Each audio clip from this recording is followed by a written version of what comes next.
તો આગળ વાત ભાવનગર જિલ્લાના ધોધા તાલુકાના ખરકડી ગામમાં ગંભીર ઘટના સામે આવી છે, જેમાં 3 યુવાનોએ કેફી પીણું પીધા બાદ તબિયત લથડી હોવાની આશંકા વ્યક્ત કરવામાં આવી રહી છે। 3 પૈકી 2 યુવકોને સારવાર માટે ભાવનગરની ખાનગી હોસ્પિટલમાં ખસેડવામાં આવ્યા, જ્યાં સારવાર દરમિયાન એક યુવકનું મોત નીપજ્યું। ઘટનાને પગલે સમગ્ર વિસ્તારમાં ચકચાર મચી જવા પામી છે। તો હાલ સમગ્ર મામલે પોલીસ દ્વારા તપાસ હાથ ધરવામાં આવી રહી છે અને કેફી પીણું કયું હતું તે અંગે પણ તપાસ ચાલી રહી છે।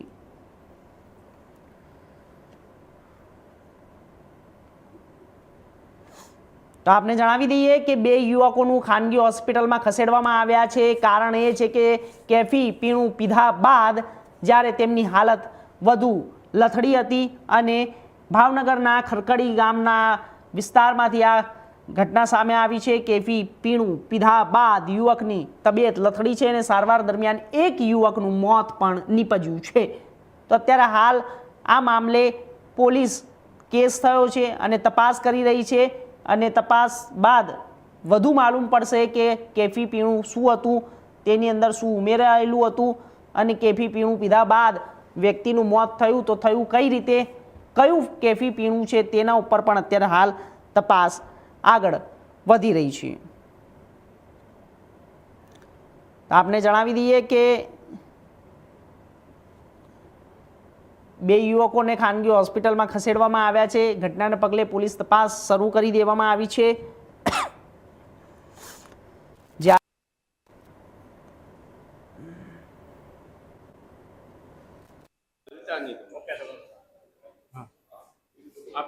મારું નામ ગોહિલ નરેન્દ્રસિંહ વખતજી, ગામ ખરકડી। બનાવ એવો બન્યો છે કે 2-3 છોકરાઓ પાર્ટી કરેલી હતી પરમ દિવસે રાત્રે, 24 કલાક સુધી ઉઠ્યા નથી ને રાત્રે વોમિટિંગની ને એવી બધી ફરિયાદ હતી। તો જાણવા એવું મળ્યું છે કે જે પાર્ટી કરી હતી એમનો કોઈ ગામમાંથી દારૂની બોટલ લીધેલી અને 16 તારીખે સાંજે પીધેલ અને પછી આ બધો પ્રશ્ન થયો ને અત્યારે ક્રિટિકલ હાલતમાં મારા કાકાના દીકરા ઉપેન્દ્રસિંહ ચંદ્રસિંહ ગોહિલ હાલ એમઆઈસીયુમાં ભાવનગર સિટી હોસ્પિટલમાં દાખલ છે। તો આમની તાત્કાલિક ધોરણે તપાસ થાય એવી મારી માંગ છે। પાર્ટીની અંદર અંદાજિત જાણવા મળ્યું છે 3 થી 4 છોકરા હતા।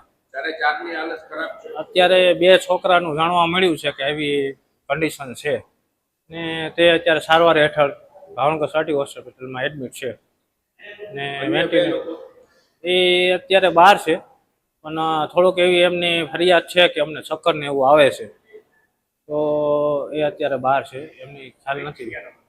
બનાવ ખરકડી ગામનો છે, પણ હવે એમને પાર્ટી કઈ જગ્યા ઉપર કરી હતી, કોઈ ભરતીની વાડીની સીમમાં આ બધા દારૂ બુટલેગર લોકોની કડકમાં કડક એમને સજા થાય ને કોઈ ફરીવાર આવો બનાવ ન બને એવી માંગ છે અમારી।